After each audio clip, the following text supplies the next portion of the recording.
27 ধারা 26 ধারার যে প্রক্রিয়া, যে সম্পত্তির হিসাব চাওয়া, এরপরে দুর্নীতি দমন কমিশনকে কেউ ভয় পায় না কেন? That is the big question. তো এইখানে দেখাতে হবে আসলে যে দাতালা দুর্নীতি দমন কমিশন আছে, দে হ্যাভ দ্য টিথ। ট্রাইব্যুনালে যে বিচার হয়েছে সেখানে জামাত দল হিসেবে তাদের সেখানে অবজারভেশন আসছে যে এই দলটা একটা সন্ত্রাসী দল এবং এইটাকে নিবন্ধন বাতিল করা দরকার, এদের রাজনীতি বন্ধ করা দরকার। কি পদ থেকে স্থগিত করছে, তাকে তো আবার দেখা গেল আমির খসরু মাহমুদের পাশে বসে প্রেস ব্রিফিং বসে আছে। তো ওইগুলা দলে দলে এই জন্য এই দলগুলো, যে দলগুলোর ভিতরে গণতন্ত্র নাই, তাদের বলা হয় যে তাকে যে আপনার অব্যাহতি দেয় অথবা বরখাস্ত করে, ওইটা একটা স্ট্যাটাস। ও জানে যে 2 দিন পরে কাউকে ম্যানেজ করে আবার ফেরত আসবে। দেখুন, যে প্রশ্ন করেছে ব্যাংকের পরিচালকরা এবং যারা ম্যানেজমেন্টে ছিল তারা যদি দুর্নীতি করে, অবশ্যই সেটা বিচার হতে হবে, প্রত্যেকটা দুর্নীতির বিচার হতে হবে, এবং সেই জন্যই যে অভ্যুত্থান। সো এইটি চ্যালেঞ্জ যে তারা এই দুর্নীতিবাজ, অর্থ পাচারকারী এবং যারা প্রতিষ্ঠান ধ্বংস করেছে তাদেরকে রেহাই দেওয়ার, তাদেরকে মাফ করার, তাদেরকে ছাড় দেওয়ার কোনো সুযোগ নাই। প্রত্যেকেরই বিচারের সম্মুখীন করতে হবে, এবং এইটা করতে হলে আমি মনে করি যে বাংলাদেশে যে দুর্নীতি স্পেশাল ট্রাইব্যুনাল গুলো আছে, এটার সংখ্যা অত্যন্ত কম। এইটা প্রত্যেকটা জেলা শহরে মিনিমাম 2টো করে স্পেশাল ট্রাইব্যুনাল এবং ঢাকাতে 100 স্পেশাল ট্রাইব্যুনাল প্রতিষ্ঠা করা উচিত।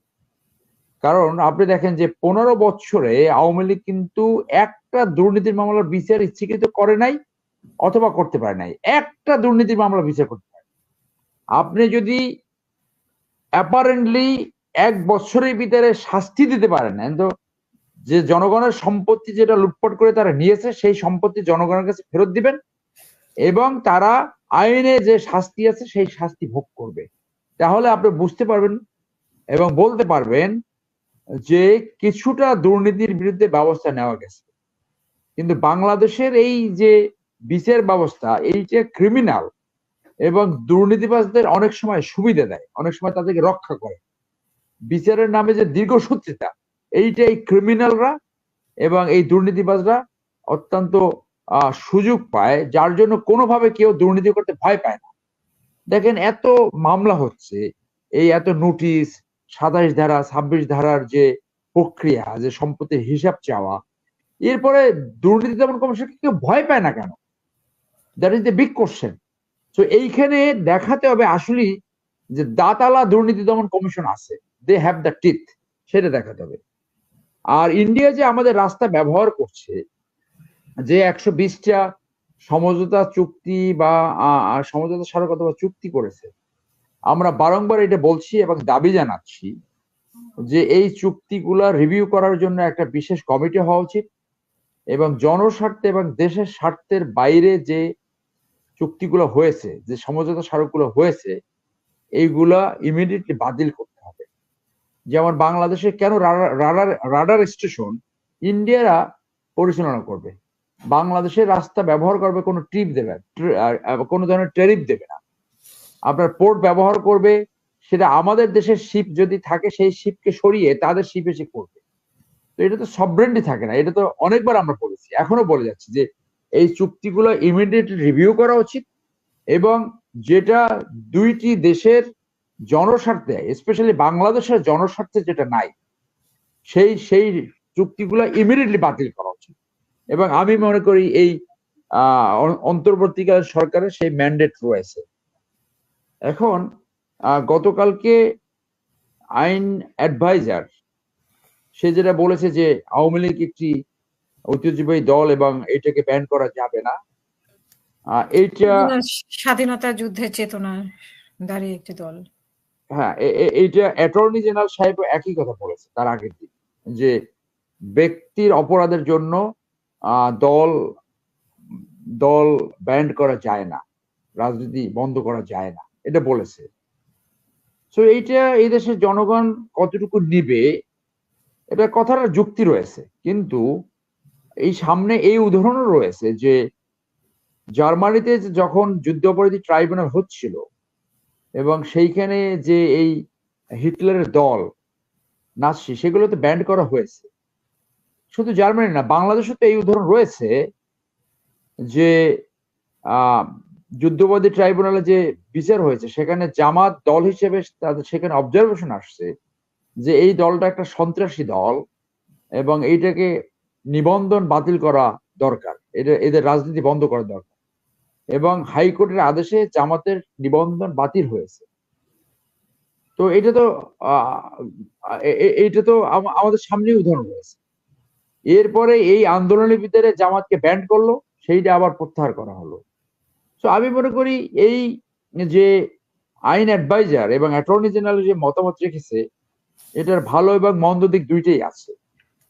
যে ভালো দিক হলো যে জাতি যে ডিভাইড হয়ে গেছে, জাতি যে ভাগ হয়ে গেছে, এই ভাগটাকে আপনি যদি রিকনসাইল করতে চান, দক্ষিণ আফ্রিকায় যে রিকনসাইল হয়েছিল, রিকনসিলেশন, ট্রুথ অ্যান্ড রিকনসিলেশন, যে জাতি আপনি ভাগ অবস্থায় চলবেন না আপনি রিকনসাইল করবেন। যখন জাতি ভাগ হয়ে যায় পরবর্তী নেতৃত্বের উপরে এটা অবলিগেশন হয় জাতিকে এক করা, একটা ইন্টিগ্রেশন করা, ইন্টিগ্রিটি প্রসেসে যাওয়া। সো এই যে আওয়ামী লীগকে ব্যান না করা এটা কিন্তু ইন্টিগ্রেশনে সহায়ক হবে। আবার এই যে তারা যে সন্ত্রাসী করছে, আওয়ামী লীগ তো বেসিক্যালি সন্ত্রাসের সাথে, আওয়ামী লীগ নো ডাউট যে সন্ত্রাসের সাথে জড়িত। তারা এই সর্বশেষ যে দলটা স্বাধীনতা যুদ্ধের নেতৃত্ব দিল সেই দল কি করে গুম খুন করে, সেই দল কি করে এই যারা গণতান্ত্রিক আন্দোলন করে, যারা নিরীহ আন্দোলন করে, নিরস্ত্র আন্দোলন করে, সেইখানে কিভাবে 1000 লোককে তারা কিল্ড করে, এটা তো ডেফিনেটলি সন্ত্রাসী কাণ্ড।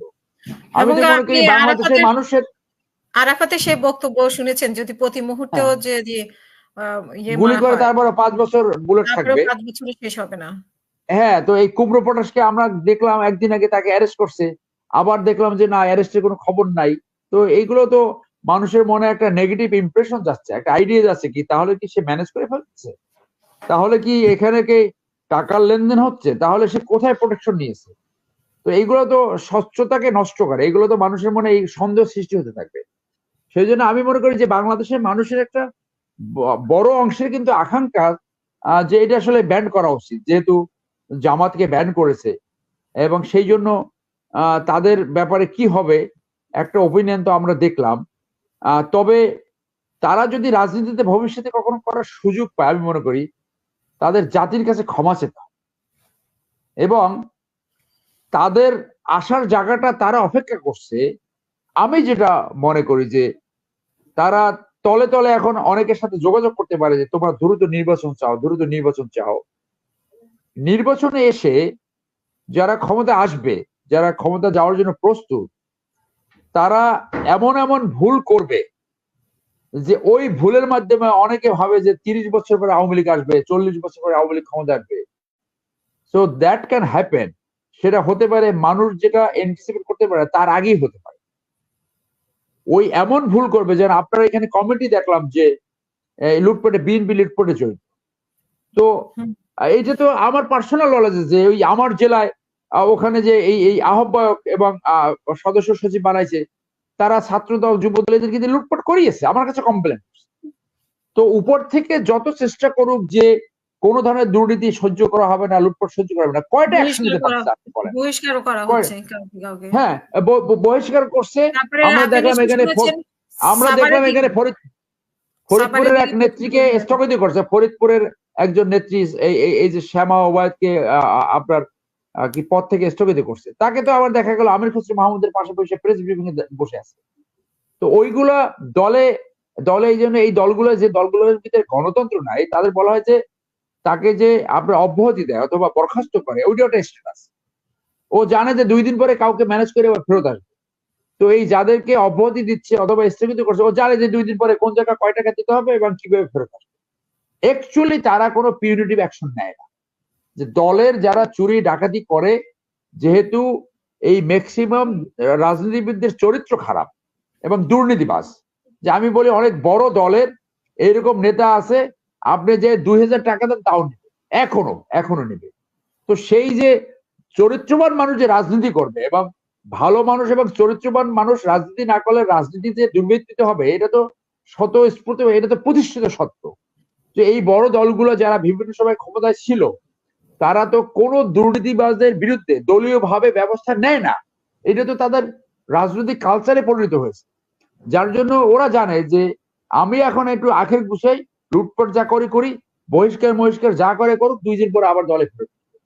তো ওইখানে এসে সবচেয়ে বড় সংস্কার দরকার। আপনি যখন জনগণের স্বার্থে, দেশের স্বার্থে আপনি রাজনীতি করতে চান, আপনার দেখাতে হবে যে সবচেয়ে চরিত্রবান মানুষরা, ভালো মানুষরা রাজনীতিতে নেতৃত্ব দিচ্ছে, তাহলে তারা দেশের সুশাসন, ন্যায় বিচার আনতে পারবে, গণতন্ত্র চর্চা করতে পারবে।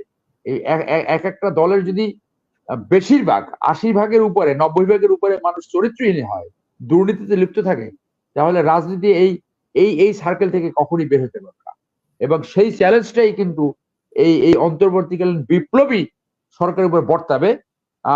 সিনহা ভাই কনস্টিটিউয়েন্ট অ্যাসেম্বলি যেতে চায় না এবং এইটা করা সম্ভব না, তার ওপিনিয়নে আমি শ্রদ্ধা জানাই। কিন্তু আমি মনে করি যে এই সংবিধানকে রেখে বাংলাদেশের দুর্বৃত্তায়িত রাজনীতি, স্বৈরতন্ত্র ফেরত আসা কোনোভাবেই সম্ভব নয়। আপনি যদি সত্যিকারের রিফর্মস করতে চান, তাহলে এই সংবিধানকে আপনি রিয়েট করতে হবে। এইটা আমার ফার্ম বিলিভ। বাংলাদেশের সংবিধান স্বৈরতন্ত্র সৃষ্টির জন্য সহায়ক। এখানে আপনি ফেরেশতা বসাই দিল, সেই হাসিনার মতোই ফেসিস্ট হবে। যার জন্য বাংলাদেশে 53 সাল পর্যন্ত, 53 বছরে কোনো একটি সরকার শান্তিপূর্ণভাবে ক্ষমতা হস্তান্তর করতে পারে নাই। একদিকে সেই নেতৃত্ব আসে নাই এবং অন্যদিকে সেই সিস্টেম গড়ে ওঠে নাই। অতএব আপনি যদি সত্যিকার সংস্কার করতে চান, সত্যিকারে এই অভ্যুত্থানের উদ্দেশ্য বাস্তবায়ন করতে চান, তাহলে আপনার ওখানে যেতে হবে এবং এটার ফুড়ে বেড়ে উদাহরণ রয়েছে। ধন্যবাদ।